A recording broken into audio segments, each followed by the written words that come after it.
வணக்கம்.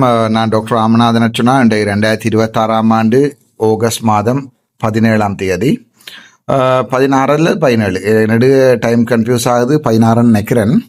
என்னென்றால் இன்றைக்கு ஒரு சில விடயங்கள் கதைக்க வேணும். எங்களுடைய முஸ்லீம் மக்களுடைய இந்த ஆடை வைத்தியசாலையில் ஆடை தொடர்பாக இப்போவும் அந்த பிரச்சனை பெரிதாக பூதாகாரமாக ஊதி பிறப்பிக்கப்பட்டிருக்கிறேன்னு நினைக்கிறேன்.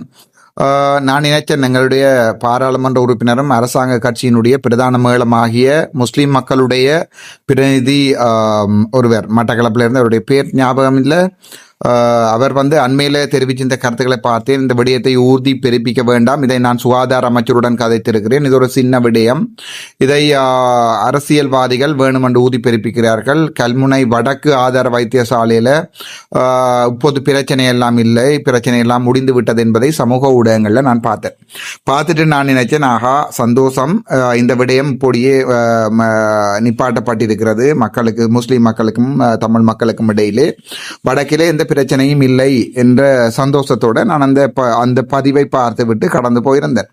ஆனால் கவலையான விடயம் என்னென்றால், இப்போதுதான் நான் அதை பார்த்தேன். இப்போதும் இன்றைக்கு கூட ஒரு சமூக ஊடக பதிவு, சோஷியல் ஃபேஸ்புக் பதிவு ஒன்றை போட்டிருக்கிறார்கள். இந்த பிரச்சனை இன்னும் முடியவில்லை, திங்கட்கிழமை மறுபடியும் இந்த பிரச்சனை பெரிதாக ஆரம்பிக்கும் என்ற அடிப்படையில் போட்டிருக்கிறார்கள். ஆகவே அதை நினைக்கின்ற போது எனக்கு மிகவும் கவலையாக இருந்தது. வடக்கு வாழ் தமிழனாகிய நான் வடக்கில் இருந்து கொண்டு கிழக்கில் இருக்கின்ற அரசியல் பிரச்சனை தொடர்பாக கருத்துக்களை தெரிவிக்கின்ற போது பல வகையான மக்கள் பலவிதமாக என்னோடு முரண்டுபட்டுக் கொள்கிறார்கள். ஒரு சில தமிழ் அடிப்படைவாதிகள் என்னோடு சொல்லுகிறார்கள், இல்லை நீர் இதை பற்றி கதை கேளாது, இது கிழக்கு மக்களுடைய முஸ்லீம் தமிழ் பிரச்சனை, வடக்கு போன்றது அல்ல, வடக்கு போன்று நேரடியாக கருத்தை தெரிவிக்க முடியாது. ஆகவே நீர் நான் அண்மைய தினத்தில் ஒரு என்னுடைய யூடியூப்ல ஒரு சில விடயங்களை தெளிவாக ஒரு வைத்திய அத்தியட்சர் என்ற அடிப்படையில் ஒரு சில விடயங்களை, இப்போது தற்போதைய பாராளுமன்ற உறுப்பினராக இருந்தாலும் நானும் கண்டி அதே நேரத்தில் பல இடங்களில் கழுவுல போன்ற இடங்களில் வேலை செய்திருந்தாலையும் நான் தெளிவாக சொல்லியிருந்தேன். இந்த விடயங்கள் தொடர்பாக நான் சில கருத்துக்களை சொல்ல வேண்டும் என்ற அடிப்படையில் முஸ்லீம் மக்கள் முகத்தை மறைக்கக்கூடிய மாதிரி எனக்கு அதுக்குரிய பல வேர்டுகளை சொல்லியிருந்தார்கள். பர்தா, ஹபாயா, அப்படி இப்படி எல்லாம் எனக்கு அதில் பாடம் இல்லை. ஆகவே அந்த முகத்தை மறைக்காத அடிப்படையில் சாதாரணமான ஒரு சிவிலியர் நர்ஸ் அல்லது அதுக்கு மேலே போகிறதாக இருந்தால் ஒரு செவிலியர் உதவியாளர்கள் அல்லது எஸ்கேஎஸ் என்று சொல்வார்கள், சகாய காரிய சேவகை என்று சொல்வார்கள். அவர்களுடைய சாதாரண உடை அணிந்து அதற்கு மேலே தலைமயிரை மறைக்கக்கூடிய மாதிரி, முகத்தை தெரியக்கூடிய மாதிரி, கழுத்து பகுதிகளை மறைக்கக்கூடிய மாதிரி உடையும், முழு நீள ஷர்ட் மாதிரி ஒன்றை, அவர்களுடைய கைகளை மறைக்கக்கூடிய வகையில் ஒரு உடை ஒன்றையும், அதே கால்களை கணுக்கால் வரைக்கும் அல்லது ஆங்கிள் வரைக்கும் மறைக்கக்கூடிய ஒரு பிஜாமா போன்ற ஒரு உடை ஒன்றையும் என்னை பொறுத்த வரைக்கும் அணியலாம் என்கின்ற அடிப்படையில் நான் சில கருத்துக்களை உங்களுக்கு தெரிவிச்சிருந்தேன். அதை நீங்கள் பார்த்திருப்பீங்கள். எனக்கு அதற்குரிய பெயர்கள் தெரியவில்லை, அது பர்தாவா, ஹபாயாவா, அபாயாவா, அப்படி கணக்க பெயர்கள் இருக்கிறது. எனக்கு கொமெண்ட் பண்ணியிருந்தார்கள், என்னுடைய ஊடகத்தில் என்னுடைய பதிவுக்கு கீழே கொமெண்ட் பண்ணியிருந்தார்கள். அதே நேரத்தில் நான் பார்த்தேன்னா யூடிவி HD என்று சொல்லப்படுகின்ற ஒரு யூடியூப்பில் கூட என்னுடைய அந்த பதிவை எடுத்து நேரடியாக பதிவேற்றம் செய்திருந்தார்கள். கிட்டத்தட்ட 28,000 வியூஸ் போயிருந்தது. நான் நினைத்திருந்தால் அதை காப்பிரைட் ஸ்ட்ரைக் பண்ணியிருக்கலாம். அந்த ஊடகத்துக்கு எதிராக 28,000 வியூஸ் வந்திருக்கிறது என்றால் பெருமளவான பணம் அவர்கள் அதில் ஏர்ன் பண்ணியிருப்பார்கள். ஆனால் நான் அதை காப்பிரைட் ஸ்ட்ரைக் பண்ணவில்லை. முக்கியமாக கௌசல்யாவோட கதைக்கின்ற போது, கௌசல்யா தான் இந்த சேனலிட மேனேஜர் வேலையை பார்க்கறது. அப்போ கௌசல்யா எனக்கு சொன்ன விடயம், இல்லை விடுங்கோ, முஸ்லீம் மக்களுக்கு அந்த விடயங்களை கொண்டு போய் சேர்க்கிற நல்ல விடயத்தை தானே அந்த ஊடகம் செய்திருக்கிறது யூடிவி HD. ஆகவே நாங்கள் அதை விடுவோம். இப்போ இந்த வீடியோவை எடுத்து அவர்கள் திருப்பி போட்டால் கூட நான் காப்பிரைட் ஸ்ட்ரைக் பண்ண போறதில்லை. ஆனால் காப்பிரைட் ஸ்ட்ரைக் பண்ற சந்தர்ப்பத்தில் அந்த ஊடகம் முற்றிலுமாக அழிபடும். ஆகவே 3 காப்பிரைட் வந்தால் அழிபடும். இது நான் அதை செய்யவில்லை. ஏனென்றால் முஸ்லீம் மக்கள், நேற்று கூட நாங்கள் ஒரு இடத்துக்கு போயிட்டு வருகின்ற போது ஒரு முஸ்லீம் அண்ணாவும் ஒரு அக்காவும் ஒரு ஆள் மோட்டர் பைக்கில் எங்களை கண்டுட்டு காரில் பின்னால் டாக்டர் என்ன இங்காலே என்று நான் சொன்னேன், இல்லை முக்கியமான ஒரு விடயத்துக்கு நாங்கள் என்று சொல்லி கழிச்சிட்டு போகிறார்கள். ஸோ இப்போ இங்கே இதில் என்னென்றால் ஒரு அரசியல்வாதியாக தெளிவாக சமூகத்துக்கிடையே நல்லிணக்கத்தை ஏற்படுத்தக்கூடிய வகையில் 2 சமூகங்களையும் கண்டிக்கக்கூடிய வகையிலையும் கருத்துக்களை தெரிவிக்கிறது மிகவும் அடிப்படையானது என்று நான் நினைக்கிறேன். ஆனால் அந்த அந்த அதை சொல்லுகின்ற முதுகெலும்புகள் வந்து என்னுடைய சமூகம் பிழை விடுகின்ற போது அதை பிழை என்று சொல்வதற்கும், இல்லை முஸ்லிம் சமூகம் பிழை விட்டால் அதை பிழை என்று சொல்வதற்கும் எனக்கு அடிப்படையாக முதுகெலும்பு என்ற ஒன்று என்னுடைய தந்தையார் படைத்து விட்டு தான் போயிருக்கிறார். நான் அதை போன தடவை சூனன் தொடர்பாக, வைத்தியர் சூனன் தொடர்பாக சொல்லுகின்ற போது என்னிடம் அந்த ரெக்கார்டிங் இல்லை. சூனன் அவர்களுடைய மனைவியார் கெமிஸ்ட்ரி டீச்சர் சூனன் மிஸ் அவர்கள் ஒரு மாணவனை எப்படி வெறுட்டுவார் என்கின்ற ரெக்கார்டிங் என்னிடம் இருக்கவில்லை. இந்த ரெக்கார்டிங் என்னோட ஆரம்ப காலத்தில் இருந்தது. ஆனால் அந்த ரெக்கார்டிங் இப்போது என்னிடம் இருக்கவில்லை. ஆகவே அந்த ரெக்கார்டிங்கை நான் இதில் உங்களுக்கு போடுறேன். முதலாவதாக அதை கேட்டுவிட்டு வாருங்கள், நாங்கள் இது தொடர்பாக கதைப்போம். ஹலோ ஹலோ, அம்மாவா கதைக்கிறீங்க? ஓம். நான் டீச்சர் கதைக்கிறேன். ஓம் டீச்சர் கொடுங்க இருக்கா? Hello teacher. ஹலோ, நான் கெமிஸ்ட்ரி டீச்சரா இருக்கிறேன். ஓம் டீச்சர். என்ன உனக்கு பிரச்சனை? டியூஷனோட தேவையில்லாம போய் கொழுவினியா? பேசாம தண்டவாடல இருக்க. டியூஷனும் கிடைக்கிறது ஆக்கள் கிடைக்கலையோ? நான் நினைச்சேன்டா ஸ்கூலை விட்டு மட்டுமில்ல மட்ட கிளப்பை விட்டே உன்னை அனுப்புவேன். என்ன நினைச்சு கொண்டிருக்கிற நீ? அவன் பேசாம அவன் வாட்டில இருக்கிறவன். மார்க்ஸ் கூட எடுத்தவன உனக்கு என்ன கம்ப்ளெக்ஸ் வந்துட்டா? இல்ல டீச்சர், இல்ல இல்ல. அவ என்ன பிரச்சனை? தலையில பிரச்சனைடா, கவுன்சிலிங்கு போ. என்ன நினைச்சு கொண்டிருக்கிற நீ? அவன் உன்னோட என்னத்துக்கு வாரான்? நீ என்னத்துக்கு போறான்ட? என்ன பெட்டியும் காய்ச்சிருக்கிற? முதல் என்ன நினைச்சு கொண்டிருக்கிற நீ? நான் உன்னோட தேவையில்லாம வரக்கூடாது என்ன நான் கதைக்க வலிக்கிட்டு இருந்தா தேவையில்லாத பிரச்சனை வர மாட்டான். பேசாம கணக்குல எடுக்காம விட்டு கொண்டிருந்தான் வகுப்புல. அப்புறம் நீ என்னத்துக்கு தேவையில்லாத வேலை பாக்குற? உனக்கு தூசணம் கைக்கு ஒண்ணும் வேண்டாம். நாங்கள வரியாரங்களோட வைக்காத உங்க ஊர்ல. அவனோட ஸ்டேட்டஸ் தெரியுமா உனக்கு? நாய் என்ன நினைச்சு கொண்டிருக்கிற? ஹலோ, அம்மாட்ட கொடு போன. ஹலோ டீச்சர், நான் அவன்கிட்ட கெமிஸ்ட்ரி டீச்சர் கதைக்கிறேன். ஓம் டீச்சர் சொல்லுங்க. ஒழுங்கா வளர்க்கலாத பிள்ளைய. ஏன் டீச்சர்? என் மகன் கட்ட வகுப்புல இருக்கிறான். போய் தேவையில்லாம தூசணம் கழிச்சு என்ன பற்றி குறை சொல்லி இருக்கிறான். அது பிரச்சனை இல்லை. அவனோட போறது இல்லை. அவனுக்கு பிரச்சனை என்னட்டா மார்க்ஸ் கூட எடுத்தாண்டு கம்ப்ளெக்ஸ்ல. வேற என்ன நினைச்சிட்டு இருக்கிறீங்க? என்ன வளர்ப்பு வளர்த்துருக்கீங்க உட மகனை? உங்களுக்கு தெரியுமா, ஏதாவது பிரச்சனை வந்தா நான் ஒரு ஆக்ஷன் எடுத்தேன்டா பள்ளிக்கூடத்தை விட்டு மட்டும் இல்ல டியூட்டரியாலையும் வந்து திருத்தலாம்ட்டு. 2-3 சம்பவங்கள் நான் கொஞ்சம் விட்டுட்டு இருந்தேன். கேட்டுங்க கால மாதிரி இருந்தேன் நான். குளப்படி சாங்கேலா ரெண்டாலும் பேசாம இருக்கிறான். சரி, எங்களுக்கும் பிள்ளைகள் இருக்கு வயசு அப்படின்ட்டு தேவையில்லாம எந்த மகனோட போனானுண்டா ஒன்று நினைச்சுக்கொள்ளுங்க. உங்களோட மகன் அதுக்கப்புறம் இல்ல என்று முடிவெடுத்துருங்க. நீங்க எங்க மினிஸ்டர்கிட்ட எந்த இடத்த போய் சொன்னாலும் சொல்லுங்க. நான் சொன்னேன் சோனன் டீச்சர் இந்த மேட்டாக்களை தெரியும். எங்களோட குடும்பத்துல எப்படி ஒரு பிரச்சனை வந்தா எந்த அளவுக்கு ஆக்ஷன் எடுக்கிற அளவுக்கு பவர் இருக்கான்னு நீங்க விசாரிச்சு பாத்துக்கோங்க. ஸ்கூலை விட்டு மட்டும் இல்ல மட்ட கிளப்லயே இல்லாம ஆக்குவேன்னா கேட்டு பாத்துக்கொள்ளுங்க. கேட்டு மெட்டாக்கள் கேட்டு பாருங்க. சோனன் டீச்சர் ஹஸ்பண்ட் என்ன செய்யறவர் எப்படி ஆளுண்டு.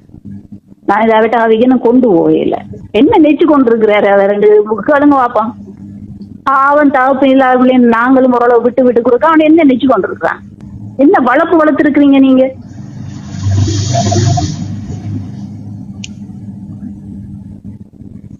எந்த மகனோட இவன் ஏதாவது இனி கிராஸ் பண்ணினான்டா அவன் இல்லைன்னு நினைச்சிட்டு நீங்க நடந்து கொள்ளுங்க. அது தேவையண்டா அதுக்கு ஏற்ற மாதிரி நடந்து கொள்ளுங்க. இந்த ரெக்கார்டிங் வந்து இப்ப இல்ல, கிட்டத்தட்ட 2 வருடங்களுக்கு முன்னம் இந்த ரெக்கார்டிங் வந்து சமூக ஊடகங்கள்ல வெளியால வந்து மிகப்பெரிய ஒரு தாக்கத்தை ஏற்படுத்தி இருந்தது. நான் கெமிஸ்ட்ரி டீச்சர் கதைக்கிறேன், நீ என்ன பெரிய பருப்பா, உன்னை இந்த மட்டக்களப்பில் இருந்து இல்லாம பண்ணுவேன், ஸ்கூல்ல இருந்து இல்லாம பண்ணுவேன், டியூஷன்ல இருந்து இல்லாம பண்ணுவேன், மட்டக்களப்பில் இருந்து நான் இல்லாம பண்ணுவேன். இப்படி எங்களுடைய சுகுணன் டீச்சர், அதாவது எங்களோட சுகுணன் வைத்தியருடைய வைஃப் வந்து ஒரு எழுதப்படாத ரவுடிசம் ஒன்றை இவ சமூக ஊடகங்களில் விதைச்சிருந்ததை பல காலங்களுக்கு முன்னே நீங்கள் பார்த்துருக்கலாம். இதுதான் அந்த வீடியோ. அந்த நேரங்களில் இந்த வீடியோ ஆக வைத்தியர்களுக்கு இடையில மாத்திரம் அல்லது சமூக ஊடகங்களில் ஒரு சில பேருக்கு மாத்திரம் இடையில இதுகள் வந்து வெளியால் வந்திருந்தா. அந்த நேரம் ரணிலின் அரசாங்கம் நடந்திருந்த போது அதுங்கிற சுகுணன் வைத்தியர் அவர்கள் ரணிலினுடைய ஒரு பெரிய தாதா மாதிரியே அடிக்கடி இந்த வைத்திய துறையில் எங்களோடையும் கதைச்சு கொள்றது வழக்கம். எங்களுக்கு பொலிட்டிக்கல் பவர் இருக்கு அப்படி இப்படி என்று சொல்லி கிழக்கு மாகாணத்தில் ஏதோ ரணிலினுடைய வலதுகை மாதிரியே எங்களோட வைத்தியர்களோட எங்களுடைய வைத்திய அத்தியட்சர்களாக நாங்கள் அந்த நேரம் படித்து கொண்டிருந்த நேரங்களில் பெரிய புடுங்கி என்று சொல்வார்கள், புடுங்கி மாதிரி கதைத்துக் கொள்வதெல்லாம் அந்த காலத்தில் நாங்கள் நேரடியாக நாங்கள் பார்த்து அனுபவித்தது. பட் நாங்கள் அந்த நேரத்தில் யோசிக்கிறோம், எங்களுக்கு அரசியல் அறிவுகள் இல்லை, அரசியலுக்குள்ள நாங்கள் போகிறதும் இல்லை. அப்போ சூனன் பயங்கர பவர்ஃபுல்லான ஆள் போல இடக்கடாப்பாண்டெல்லாம் நாங்கள் அந்த காலத்தில் கதைச்சு கொள்வது. ஆனால் இப்போது அரசியலுக்குள்ள வந்து பாராளுமன்றத்தில் இருக்கின்ற போது இந்த பரப்புகளை நினைக்கின்ற போது அந்த காலத்து புடுங்கிகள் இந்த காலத்து பரப்புகள் என்ன மாதிரி மாற்றமடைஞ்சு அல்லது திரிபடைஞ்சு போயிருக்கிறார்கள் என்று நினைக்கும் போது பயங்கர சிரிப்பாக இருக்கிறது. ஆனால் இதுல சில விடயங்களை கவனிக்கணும் முஸ்லிம் மக்கள். நீங்கள் இந்த விடயங்களை சில விடயங்களை கவனிக்கணும் கட்டாயம். என்னென்றால் இந்த தமிழ் சிங்கள உறவை குலைக்கிறது கண்டும் தற்சமயம் இருக்கின்ற அரசாங்கத்தை வீழ்த்துவதற்காக கேவலமாக ட்ரை பண்ணுகின்ற சில அரசியல்வாதிகளுடைய கையாட்களாகத்தான் இந்த சுகுணன் போன்றவர்கள் செயற்படுகிறார்களா என்கிற சந்தேகம் வந்து இப்போது அரசியல்வாதிகளான எங்களுக்குள்ள ஏற்படுது, பொதுமக்களுக்குள்ள ஏற்படுது, அரசியல்வாதிகளான எங்களுக்குள்ள ஏற்படுது. உங்களுக்கு தெரியும், நான் இந்த அனுர அரசாங்கத்துக்கு எதிராக அனுர அரசாங்கம் பிழைவிடுகின்ற பல விடயங்களுக்கு எதிராக நேரடியாக கதைப்பவன். எனக்கு இந்த சமூக ஊடகமன்றோ அல்லது பாராளுமன்றோ எந்த பயமும் இல்லாமல் நேரடியாக கதைப்பவன். ஆனால் இந்த சுகாதாரத்துறையை பொறுத்த வரைக்கும் சுகாதாரத்துறையில் அடித்து அன்று அரசாங்கத்தை வீழ்த்த வேண்டும் என்ற எண்ணம் எனக்கு எப்பவுமே வந்ததில்லை. ஏனென்றால் நான் சுகாதாரத்துறையில் வைத்தியராக, அதுவும் என்னுடைய பயணம் சுகாதாரத்துறையில் என்னுடைய பயணம் ஆரம்பித்தது கிட்டத்தட்ட 20 வருடங்களுக்கு முன்னம். 2006ஆம் ஆண்டு முதலாக வைத்தியசாலை ஒன்றுக்குள்ள டென்டல் ஃபேக்கல்டி ஸ்டூடெண்டாக கால் வைத்த காலத்திலிருந்து இன்றைக்கு 2026ஆம் ஆண்டு கிட்டத்தட்ட 20 வருடங்கள் இந்த சுகாதாரத்துறையிலேயே இருந்து படிச்சு ஊறி வேலை செய்து எம்எஸ்ஐ வந்து எக்ஸாம் பாஸ் பண்ணி அங்கேயே சண்டை பிடிச்சு அங்கேயே குளறுபடி செய்து உள்ள ப்ரொஃப் மேர்ல இருந்து உள்ள கன்சல்டன்ட் மேர்ல இருந்து என்னுடைய பேர் தெரிகிற அளவுக்கு இந்த சுகாதாரத்துறையில நான் இதுவரைக்கும் ஒரு வரலாற்றை ஒரு அடையாளத்தை விட்டு சென்றன. அவை என்ன பொறுத்த வரைக்கும் இந்த நீங்கள் அண்மையில பார்த்திருப்பீங்க, பாராளுமன்றத்தில் பாராளுமன்ற உறுப்பினர்கள் கதைச்சிருப்பார்கள் டெங்கு, இலங்கையில டெங்கு கூடிட்டு என்று சொல்லி கதைச்சிருப்பார்கள். ஒரு அமைச்சரா வந்து ஒரு டெங்கு அவுட் பிரேக்கை கண்ட்ரோல் பண்றதுக்கு அமைச்சருக்கும் ஒரு சம்பந்தம் இல்லை. விளங்கிச்சா உங்களுக்கு?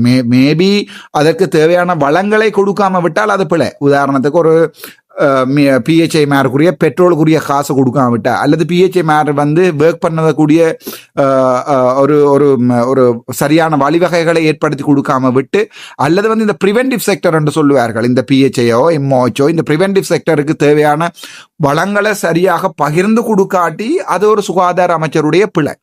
ஆனா அதற்காக நாட்டில் டெங்கு கூடுதுன்றதுக்காக டெங்கு கூடுது என்பதற்காக சுகாதார அமைச்சர்கிட்ட நேரடியாக எங்களுடைய நாட்டில் டெங்கு கூடுது உங்களால் தான் கூடுது என்று சொல்வது வந்து சிறைச்சாலை கலவரம் மாதிரி இல்லை. அது யாருமே எதிர்பார்க்க இல்லாத ஒரு அவுட் பிரேக் கொண்டு வரும். ஒரு மழை கொண்டு வந்து அதுக்கு பிறகு தண்ணி தேங்குமாக இருந்தால் அந்தந்த இடங்களில் வந்து டெங்கு பெறுகிறது சாதாரணம். ஆகவே அதை கண்ட்ரோல் பண்ணக்கூடிய மெஷர்ஸை சுகாதார அமைச்சர் எடுக்கலே என்றால் சுகாதார அமைச்சரோட நான் முட்டுவேன், குளறுவேன், சண்டை பிடிப்பேன் பாராளுமன்றத்தில். ஆனால் ஒருபோதுமே நலிந்த ஜேதிச அமைச்சரோடையோ அல்லது வந்து டிப்யூட்டி மினிஸ்டர் ஹன்சக்கவோடையோ இப்படி தேவையில்லாமல் சில்லற விடயங்களில் அடிபட்டு அவர்களை அவமானப்படுத்த வேண்டிய தேவை எனக்கு இல்லை. பல ஊழல் விடயங்களில் அவர்கள் இதுவரைக்கும் ஆக்ஷன் எடுக்க தவறி இருக்கிறார்கள் என்றதை செக்டரல் ஓவர்சைட் கமிட்டியாக இருக்கலாம் அல்லது வந்து மினிஸ்டீரியல் கன்சல்டேட்டிவ் கமிட்டியாக இருக்கலாம் நேரடியாக போடப்பட்டு நான் என்னுடைய யூடியூப்லேயே போஸ்ட் என்ற செக்ஷன்ல இருக்கிறது. பார்லிமெண்ட்ல செக்டரல் ஓவர்சைட் கமிட்டியிலையும் அதே நேரத்தில் பார்த்தீங்கன்னு சொன்னால் இந்த இதுலையும் மினிஸ்டீரியல் கன்சல்டேட்டிவ் கமிட்டியிலையும் வந்து இவைகள் கதைக்கப்பட்டிருக்கிறது.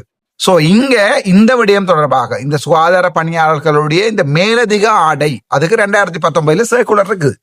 இப்ப நான் ஒரு மருத்துவராக நான் பார்க்கிறது முஸ்லிம் சமூகத்தில இருந்தும் ஒரு பெண் பிள்ளைகள், திருமணமாகாத பெண் பிள்ளைகள் வந்து இந்த சுகாதாரத்துறைக்கு வந்து வேலை செய்கிறோம் என்பது வந்து ஒரு பெரிய விடயம் என்னை பொறுத்த வரைக்கும். ஏனென்றால் உங்களுக்கு தெரியும், நான் முஸ்லிம் மக்களை நோக்கி ஒருபோதும் கை நீட்டையில. ஆனால் ஒரு ஒரு ஒரு என்ன சொல்ற ஒரு கொள்கைகளோடு ஒரு கட்டுப்பாடுகளோடு இருக்கிற சமூகம் தான் முஸ்லிம் சமூகம்.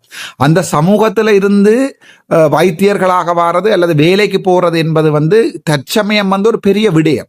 அதே நேரத்தில் இந்த தாதிய பணியாளர்களுடைய வேலைக்கு வாரது என்பது வந்து உண்மையாகவே பாராட்டப்பட வேண்டிய விடயம். ஏனென்றால் ஒரு பொம்பளை தாதிய பணியாளர்களாக இருந்தால் ஒரு ஆணுடைய புண்ணுண்டு வந்து வூண்ட்ரஸ் பண்ண வேண்டி வரும். அல்லது ஆணுக்கு வந்து ஒரு 40 வயசோ 30 வயசு ஆணொருவரை பெட்ரிடுனான ஒரு ஆணொருவரை அந்த பக்கம் பிரட்டி முதுகுல இருக்கிற பொண்ணுக்கு வந்து வூண்ட்ரஸ் பண்ண வேண்டி வரும். ஸோ இப்படியான விடயங்களை முஸ்லிம் சமூகத்திலிருந்து பெண் பிள்ளைகள் வந்து இந்த துறைக்குள்ள வாரார்கள்ன்றதை பாராட்டணும். நானென்றால் என்னை பொறுத்த வரைக்கும் நான் இந்த விடயத்தை அந்த முஸ்லீம் பெண்கள் வந்து இதுல இன்டர்வியூக்கு வந்து ஈடுபட்டு வேலைக்கு வந்திருக்குன்றத ஒரு பெரிய விடயமா தான் நான் ஒரு வைத்திய அத்தியட்சரா பார்த்திருப்பேன். அங்க அவர்களோட இதோட வராத அதோடப்ப அந்த பெண் பிள்ளைகளுடைய தலைமையர் தெரிய வான்னு சொல்லி நான் பணிக்கிறதால என்னுடைய சுகாதாரத்துறைக்கு என்ன லாபம் வரும் என்று தான் நான் பார்க்கிறேன். ஒரு லாபம் வர போறேன். உங்களுக்கு தெரியும், நாங்கள் தியேட்டருக்கு போய்க்கல, ஆபரேஷன் தியேட்டருக்கு போய்க்கல, மூக்கு கூட ஒன்றும் வெளியால் தெரியாம தான் நாங்கள் நிற்போம். உங்களுக்கு தெரியும் என்னடா, உங்களுக்கு ஃபுல் கவுன் அடிச்சு, அதுக்கு மேல அப்ரோன் அடிச்சு, அதுக்கு மேல கிளவுஸ் அடிச்சு, 2 கிளவுஸ் அடிச்சு,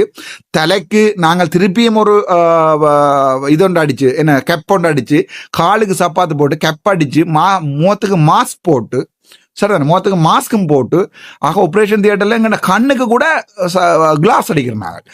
சில சர்ஜரிஸ் வந்து கண்ணுக்கு கூட கிளாஸ் அடிக்கிறாங்க. யாரண்டே தெரியாது. பெரிய பெரிய சர்ஜன் மேர், அனஸ்தட்டிஸ்ட் மேர் வந்து ஓட்டுல வேலை இனமெண்டா ஓகே, இந்த அந்த உயரமான மனுஷன் வருது. இப்ப பிரேமகிருஷ்ணா சார் வருதுண்டா, சார் வாராருண்டால் ஓகே, இந்த வந்து குனிஞ்சு ஒவ்வொரு இதுக்குள்ளாலையும் வர்றார், ஒவ்வொரு கதவுகளாலையும் குனிஞ்சு வாராருண்டா, அது பிரேமகிருஷ்ணா சார் உயரத்துலதான் நாங்க கண்டுபிடிக்கிறாங்க. பல தடவைகள்ல யாழ்ப்பாணம் போதனா வைத்தியசாலையில நான் வேலை செய்யக்குள்ள பிரேமகிருஷ்ணா சார் என்ன நினைச்சிருக்கிறாங்க, என்னடா ஃபுல் உடுப்பு கண்டுபிடிக்கவே இல்லாது யாருண்டு, உயரத்தை மட்டும் வச்சுட்டு பிரேமகிருஷ்ணா சார் என்னட்ட வந்து சேரண்டு எல்லாம் சொல்லி பேசி நான் சிரிச்சு, அண்ணன் நான் சேர் இல்லை நான் அர்ச்சனாட்ட சொல்லி சிரிச்ச காலங்களும் உண்டு.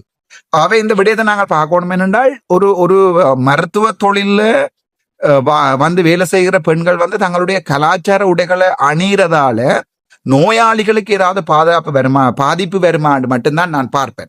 இங்க சுகுணன் போன்றவர்கள் வந்து பருப்பு வேலைகள் பார்க்கறதால, புடுங்கி வேலைகள் பார்க்கறதால தான் இனங்களுக்கு இடையிலான ஒரு ஒற்றுமை. அதாவது நான் ஒரு நாளுமே கல்முனைக்கு வந்ததில்லை. எனக்கு வடக்கு கல்முனை தெற்கு கல்முனை எப்படி இருக்குமென்ற என்ன கலர் கூட எனக்கு தெரியாது. ஆனால் நான் கேள்விப்பட்டிருக்கேன், வடக்கு கல்முனை தமிழர்களுடைய வைத்தியசாலை மாதிரியும் தெற்கு கல்முனை ஆதார வைத்தியசாலை வந்து முஸ்லிம் மக்களுடைய ஒரு வைத்தியசாலை மாதிரியும். இப்போ உதாரணத்துக்கு நான் சில இடங்கள்ல கேள்விப்பட்டிருக்கேன், உண்மையோ பொய்யோ தெரியாது, ஒரு பொம்பளை பிள்ளை உண்டு வடக்கு கல்முனையில முஸ்லீம் பெண்ணொரால் போனால் டெலிவரி என்றா கூட தெற்குக்கு அனுப்புவாங்கன்னு கேள்விப்பட்டிருக்கிறேன். தெற்குல போய் ஒரு தமிழ் அம்மா ஒரு எமர்ஜென்சி டெலிவரி என்றா கூட வடக்குக்கு அனுப்புவார்கள் என்று கேள்விப்பட்டிருக்கிறேன். இந்த விடயங்கள் எனக்கு நான் நேரடியாக பார்க்கல, நான் நேரடியாக செய்யல. ஆனால் கிழக்கு மாகாணத்துல நாங்கள் வந்து வேலை செய்கிற சந்தர்ப்பத்தில் அல்லது கிழக்கு மாகாணத்துல கல்முனையில நாங்கள் அரசியல் செய்கிற காலத்துல இந்த டிரான்ஸ்ஃபர் பண்ண வினமா இருந்தால் டிரான்ஸ்ஃபர் பண்றாங்களா, இண்டிகேஷன் இல்லாம டிரான்ஸ்ஃபர் பண்ண மட்டும் துளைச்சிருப்பேன் நான். ஆனால் கிழக்கில் இருக்கிற உங்களோட ஆதம்பாவா எம்பியா இருக்கலாம், அப்பதான் பேர் ஞாபகம் வந்தது, ஆதம்பாவா எம்பியா இருக்கலாம் அல்லது எந்த காதம்பாவா எம்பியா இருக்கலாம். இவர்களுக்கு முது எலும்பு இல்லாம, ஒரு விடயத்தின் அடிப்படைகள் தெரியாம, ஒரு விடயத்தை ஆழமாக சிந்திச்சு இப்ப சுகுணனை கூப்பிட்டு கதைச்சிருக்கலாம் இவர்கள் நினைச்சிருந்தால். அல்லது இந்த தமிழ் கூட்டண்டு சொல்லிக்கொண்டு ஒரு கொஞ்சம் தமிழ் முஸ்லீம் கூட்டண்டு சொல்லிக்கொண்டு ஒரு கொஞ்சம் பாராளுமன்ற உறுப்பினர்கள் தெரிகிறார்கள். நீங்கள் பார்த்திருப்பீங்க நினைக்கிறேன். ஹக்கீம் சுமந்திரன் கூட்டு, அதாவது வந்து இந்த அரசியல்ல இருந்து தூக்கி எறியப்பட்டாக்கள் கூட்டு. இன்றைக்கு ஹக்கீம் சுமந்திரன் கூட்டை யாருமே கணக்கெடுக்கிறீங்கள. ஆனால் அந்த கூட்டு இந்த வரைக்கும் இந்த விடயம் தொடர்பாக எந்த வசனத்தையும் கதைக்கல. இதுதான் இவங்களுடைய முதுகெலும்பு இல்லாத அரசியல்வாதிகளுடைய அரசியல் எண்ணங்களும். வடிவாக சிந்திச்சு பாருங்க. முஸ்லிம் மக்கள்கிட்ட நான் இதை கேட்கிறேன், தமிழ் மக்கள்கிட்ட நான் இதை கேட்கிறேன். இந்த ஹக்கீம் சுமந்திரன் கூட்டு நினைச்சிருந்தால் தாங்கள் என்ன செஞ்சிருக்கலாம், இந்த விடயத்தை நேரடியாக போய் கதைச்சு ஆராய்ந்து, நாங்கள் கிழக்குமான பாராளுமன்ற உறுப்பினர்கள் இல்லை தானே, ஆனால் நேரடியாக கதைச்சு ஆராய்ந்து அதே நேரத்தில் வந்து சுகாதார அமைச்சருடைய இதை கதைச்சு செய்திருக்கலாம். நான் ஒரு கிழக்கு மாகாண பாராளுமன்ற உறுப்பினராக இருந்தால் கட்டாயம் இந்த விடயத்தை நேரடியாக நின்று சுகுணனுக்கு சுகாதார அமைச்சரிலிருந்து நேரடியாக சர்க்குலர் உண்டைய அல்லது வந்து ஒரு சின்ன ஒரு லெட்டர் ஒன்றை போட்டிருப்பேன், நீங்க அந்த பிள்ளைகளை அங்க வேலை செய்ய விடுங்கன்ற விடயத்தை நான் அனுப்பியிருப்பேன். அப்படி இல்லையண்டா கூட அந்த 8 பொம்பளை பிள்ளைகளையும் தெற்கு, நீங்க தானே சொல்றீங்க தெற்கு கல்முனை வந்து முஸ்லீம் மக்களுக்கு, வடக்கு கல்முனை தமிழ் மக்களுக்கு, உங்களுக்கு அது பிரச்சனையாக இருந்தால் அந்த பிள்ளைகளை வேற எங்கேயாவது கண்டி போன்ற வைத்தியசாலை அல்லது தெற்கு கல்முனை போன்ற வைத்தியசாலைகள்ல போய் வேலை செய்யறதுக்கு அனுமதி அளிச்சிருக்கோம். என்னை பொறுத்த வரைக்கும் ஒரு அரசியல்வாதியா தமிழ் மக்களையும் முஸ்லிம் மக்களையும் சிங்கள மக்களையும் எந்த பாரபட்சமும் இன்றி நேசிக்கின்ற அரசியல்வாதியாக எனக்கு சொல்லக்கூடியது, இந்த கிழக்கு மாகாணத்திலிருந்தே அந்த ஸ்டூடெண்டனா இல்லாம பண்ணுவேன் என்று சொல்லுகின்ற டீச்சர் மாதிரியானவர்களுடைய, நான் சுகுணனை பற்றி தெரியாது, சுகுணன் கேள்விப்பட்ட எனக்கு விளங்கல, அந்த பருப்பு என்ன செய்வார்ன்றது எனக்கு விளங்கல. அந்த காலத்துல மேபி இந்த ஒட்டுக்குழுக்களை கொண்டு டீச்சர் மேல விரட்டி, ஆக்களை விரட்டி, அடிச்சு, குழந்தை பிள்ளைகளை அடிச்சு இந்த பரப்பு வேலைகளை செய்திருக்கலாம். ஆனால் பரப்பு சுகுணனுக்கு இனிமேல் அந்த மாதிரியான வேலைகளை செய்யலாமான்றது கேள்விக்குறி. ஆகவே திங்கக்கிழமை வரைக்கும் நாங்கள் வெயிட் பண்றோம். செவ்வாய்க்கிழமை பாராளுமன்றம் இருக்கிறது. திங்கக்கிழமை அந்த பிள்ளைகளை நாங்கள் வைத்தியசாலைக்கு போய் வேலை செய்ய சொல்லி எதிர்பார்க்கிறோம். திங்கட்கிழமை ஒரு பிரச்சனை வரமாக இருந்தால் செவ்வாய்க்கிழமை பாராளுமன்றத்தில் ஒரு ஒரு பம்பல் ஒன்றை நீங்கள் பார்க்கலாம். ஏனென்றால் இந்த மாதிரியான சுகுணன் போன்றவர்களுக்கு வந்து இன்டர்டிக்ட் பண்ணப்பட்டு, அதாவது வந்து மக்களுக்கிடையே இன நல்லிணக்கத்தை, இப்ப சுகுணனுக்கு அது பிரச்சனையாக இருந்தால் சர்க்குலரை வயலேட் பண்றேன் சுகுணன் அந்த விடயத்தை அவர் வந்து அந்த வைத்தியசாலையின் எம்எஸ் ஆக இருக்கிறார் என்றால் ஆர்டிக்கு ஃபோர்வர்ட் பண்ணியிருக்கலாம், ஆர்டி பிடிக்கு ஃபோர்வர்ட் பண்ணியிருக்கலாம், பிடி அதை டிடிஜி எம்எஸ் ஃபண்டுக்கு ஃபோர்வர்ட் பண்ணியிருக்கலாம், அதை போய் டிஜிட்ட போய் செக்ரட்டரிட்ட போய் அதை சுகாதார அமைச்சர்கிட்ட கையில போய் இதை முடிச்சிருக்கலாமே ஒழிய சுகுணன் போன்றவர்கள் தன்னிச்சையாக வைத்தியசாலைக்குள்ள வரவிட மாட்டேன் என்கிறது வந்து முஸ்லிம் மக்கள் வந்து பாதிக்கப்படுகின்ற இன ஒற்றுமை பாதிக்கப்படுகின்ற ஒரு விடயம். இந்த விடயத்தை நாங்கள் ஒருபோதுமே சாதாரணமாக கடந்து செல்ல முடியாது. உங்களுடைய ஹக்கீமும் சுமந்திரனும் வேணுமென்றால் இதை கடந்து போகலாம். ஆனால் ராமநாதன் அர்ச்சுனா இந்த விடயத்தை கடந்து போக மாட்டான். என்னை பொறுத்த வரைக்கும் முஸ்லிம் மக்களையும் தமிழ் மக்களையும் பிரிக்கிற இந்த மாதிரியான கேள்வி தேவையில்லாத வேலைகளை என்னை பொறுத்த வரைக்கும் ஒரு அரசியல்வாதியாக பாராளுமன்றத்தில் இருந்து பார்த்து கொண்டிருக்க முடியாது. இதற்குரிய விடயங்களை நாங்கள் வார திங்கள் செவ்வாய் புதன்கிழமையில பாராளுமன்றத்தில் பார்க்கலாம். அது வரைக்கும் பருப்பு சுகுணன் அவர்களுக்கு டைம் இருக்கிறது. நன்றி, வணக்கம். டாக்டர் அர்ச்சுனா.